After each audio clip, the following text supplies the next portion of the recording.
and welcome to my next instalment of Napoleonic War Games played using the rules of tricolour.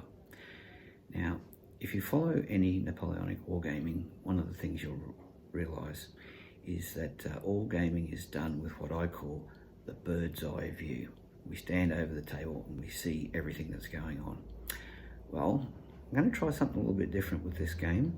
One of the forces, the defending force, will only have the view from the commander's height. So I'm going to put the camera down on the table and show you what the commander would see. The idea behind this is just to basically show you what he doesn't see and how difficult it is. So we've got two forces, French and Austrian today. They're made up to 2,500 points. Rolled a dice and the Austrians are defending, which is a little bit unfortunate because I actually thought the army that they marched on the table with was more suited to attack. It's very heavy in cavalry. But the French, light on cavalry, but they have 3 horse guns and a field gun. And in the attack today, they actually have a battalion of the Old Guard. So that could be quite decisive. It'll be interesting to see. The Austrians too, instead of going into just a normal line across the battlefield, have actually gone into defensive positions in fields and whatnot else. And they're going to try and defend it that way. So remembering that to win, the French have to take the field basically. So let's go and see what the Austrian commander doesn't see. At the same time, I will show an overview of the battlefield so that you can see what's going on. We'll discuss it as it happens. Alrighty, let's get going. We're looking at the Austrian troops. You see soldiers there, grenadiers in the front, 2 pieces of artillery in the paddock. More grenadiers in front of the farmhouse. In the paddock over here, there's a regiment of infantry with lights out the front. And then back across into the village, we have a militia regiment guarding the ammunition train, light cavalry on the left flank, and on the right flank, hussars, the commander, cuirassiers, another light regiment.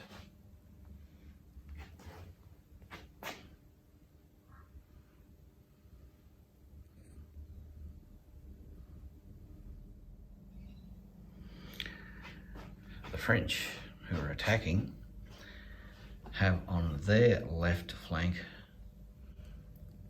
dragoons out the front, Polish lancers, 3 horse guns, regiment of infantry,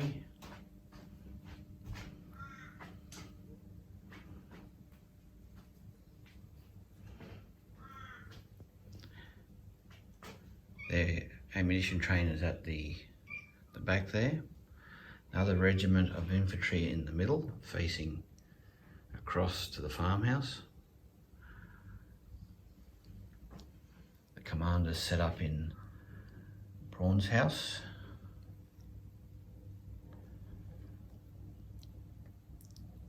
There's the Old Guard, the battalion of them, with some Mamelukes, and another regiment of 3 battalions on the right flank, looking across at the Austrians over there.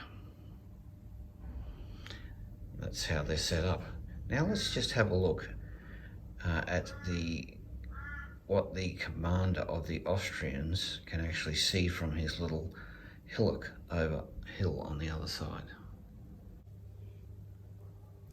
So the Austrian commander, with his telescope, looking out, can see cavalry over there. You can see French infantry.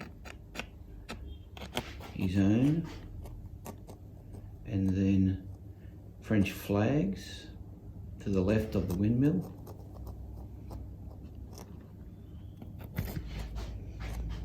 And the town then gets in the way of him actually seeing very much of his own left flank and what the French are doing.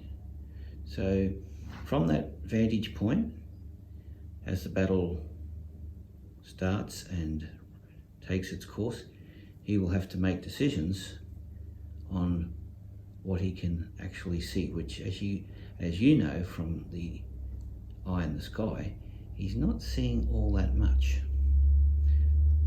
Interesting. End of move 1, and I can tell you the French tactics because last night I was having a drink with the general, nice red with some bread and cheese, and he said that the tactic is to attack. He will hold the old guard back in reserve and everything else will just go forward. He does not believe the Austrians can stand a French attack. So the end of the first move and the French are on the move. And to use the commander's own words, the simplest plan is the one that can be least misunderstood. We have French cavalry moving forward on my right flank, horse guns pounding my infantry in the redoubt, and I have nothing to counter them on this flank except my cavalry. French appear to be advancing everywhere. End of move 2, and as you can see, the French cavalry is advancing. The horse guns there are concentrating on the Austrian light troops just behind the wall there, and the French are coming up to advance. The only other real casualties are being taken by that French battalion over there, where the heavy gun from the Austrians is pouring shot into it.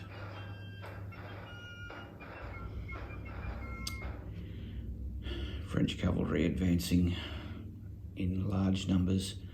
Those horse guns now have moved forward and are concentrating on my troops behind the stone wall there. French infantry advancing on all fronts still. The only thing I've got to counter those horse guns are my cavalry. I dare not move my position from this hill. No one will be able to find me. I have to stand.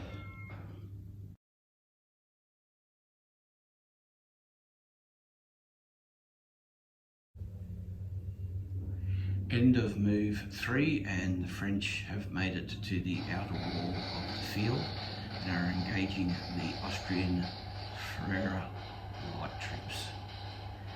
The horse guns are starting to fire down the flank of the Austrian line troops there. That's really all what's happening so far, except of course the advance continues. My cavalry will sweep forward, chase those French cavalry from the field and the horse guns, and then continue around into the enemy's flank, and we shall have the day. There's my beautiful hussars going out, my light cavalry, they will chase the guns, and my heavy cavalry will take care of the French cavalry. Something very important I forgot to mention, the end of the third move. The French field gun has actually scored a hit and taken out one of the Austrian heavies. The end of move number 4, and the French have made the Ferreira light troops retreat, and the guns, French horse guns and the infantry have really taken a toll of that battalion of Austrians there. Meanwhile, the light Austrian cavalry are attacking the horse guns and they have taken their first casualties. Otherwise, on the French right flank, the advance still continues.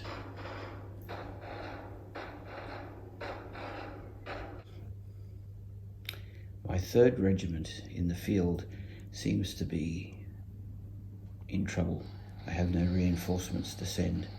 I hope they can hold until my cavalry sweep the French from the field and turn on those attacking French.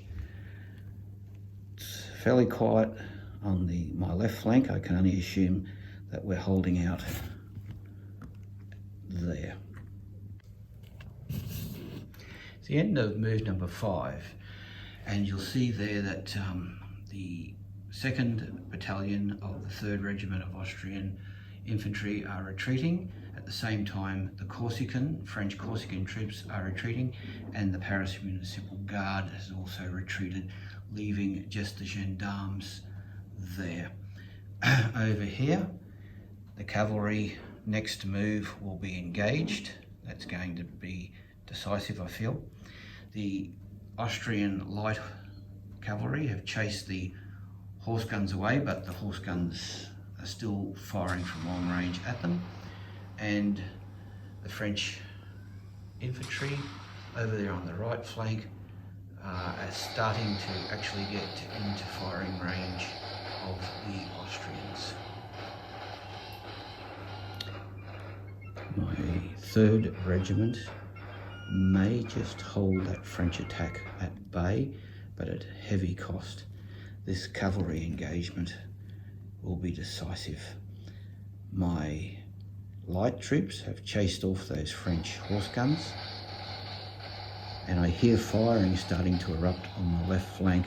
However, I'm unable to see the progress there. This is where the battle will be won or lost.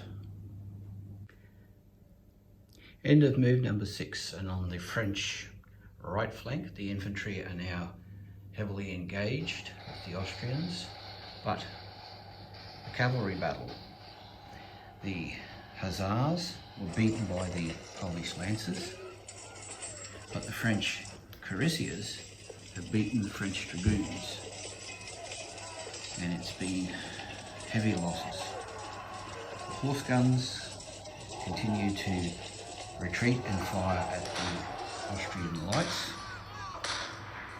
So this battle is not far from over yet. My cuirassiers have chased off the French dragoons, but I see my Hussars coming back. It looks like they have been beaten by the Polish Lancers, I believe. My light cavalry is free though and chasing the horse guns off. I think that my Austrian 3rd Regiment will hold the field against those French, but I'm still not sure what's going on the left flank. I can hear a lot of cannon fire, a lot of musketry, but I'm believing still that this is the flank that will decide the battle.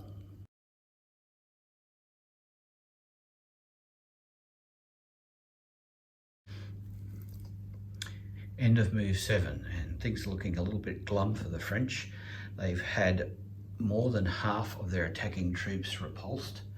There's the gendarmes retreating there, although the Austrian 3rd is also retreating. In the centre here, there's a unit there retreating. There's 2 units here, that one and that one there retreating. Keep your eye on those Austrian lights though, coming up fast in the rear. And there's another French unit just around the side there, battalion that's been shot to pieces basically. Now, we checked the morale for the French army as a whole and it's still good, so the attack goes on. The firing is very heavy on my left flank, but I am told that we are holding our own there for the moment. 3rd Regiment has seen off those French, and for the moment the field is safe, although the losses have been heavy. The cavalry is still the deciding factor on this flank. My cuirassiers can see off those Polish lancers. I still believe we can take the flank. My light cavalry has disappeared on the horizon there somewhere. I'm hoping that they're doing what they're instructed to do and sweeping around into the flank of the French. Tense times. The end of move number 9, and the Polish lancers have defeated the Austrian cuirassiers. However, there's still a large body of Austrian hussars left, and they're regrouping over there. So the Polish lancers haven't got it all to themselves just yet. As I said before, to keep your eyes on those Austrian lights. They've come around, they rode over the retreating Corsicans, turned and charged, trotted in to the gun crew who were in open order firing that gun, and have decimated them. The French commander has sent over the Mamelukes to rectify the situation. However, what has happened on this flank is the Austrians have broken the morale of the French battalions there, and when they were retreating, this battalion in the middle here that was doing quite well has seen the whole French army turning and moving back, and its morale is broken and it is now in retreat. So what this means is that the French can no longer take the field with infantry. Their infantry have broken. What they do have left is the Old Guard and their cavalry over there. Whether or not they're going to push one final effort, we'll wait and see. Those Polish lancers have beaten my cuirassiers, who are now in retreat. All I have left are these hussars, and I ask them for one last push, reform and charge again. I am bringing over my light cavalry from the left flank, and the firing and the gunfire over on the left has gone very quiet. Either we've seen the French off, or I'm about to see them march around the corner. But my reports coming in is that we've stopped the French advance. I wonder what's happened to my light troops that left here. End of move number 10, and the Polish lancers have come across and are forming up to take on once again the Austrian hussars. Another regiment of lights, Austrian lights, have been ordered around, and they're coming to the rescue, as there's nothing now happening on the left flank. The French are in virtually full retreat.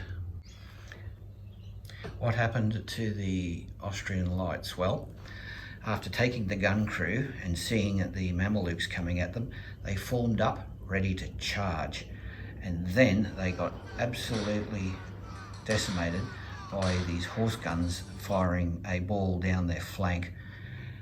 That broke their morale. They turned to retreat, and the Mamelukes caught them as they were turning to retreat and have absolutely decimated them.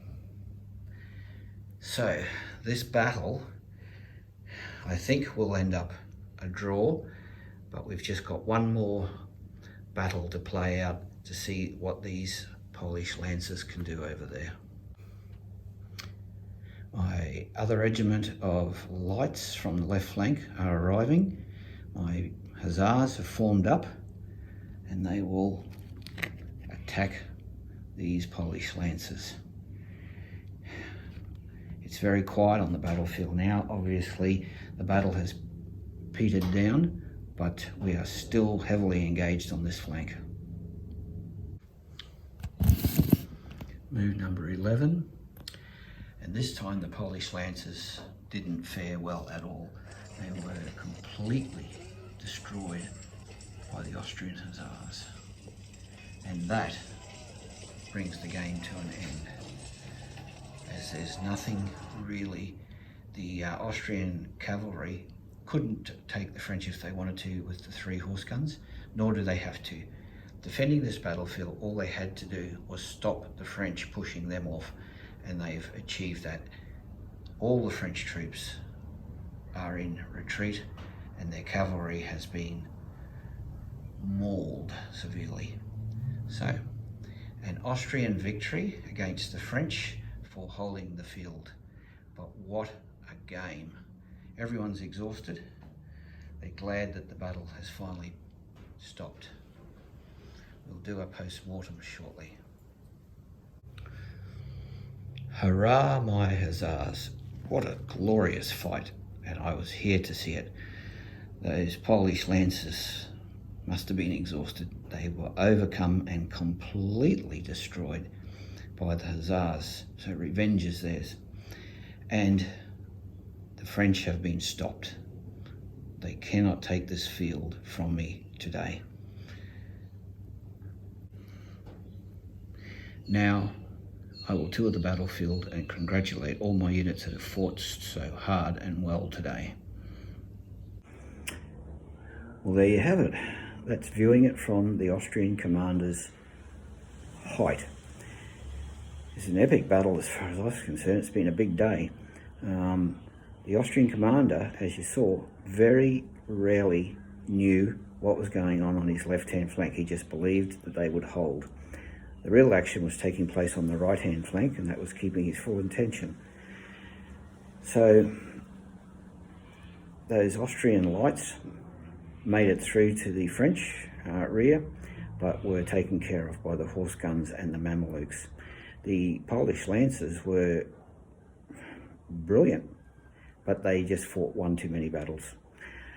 So, if you've enjoyed that as much as I've enjoyed bringing it to you, please let me know, and we might do it again sometime. I just think you saw it from the bird's eye view on the French side, so you did see the whole battle, but from the Austrian side, all he saw was a small part of it. And I think that's pretty realistic of what commanders saw in the day.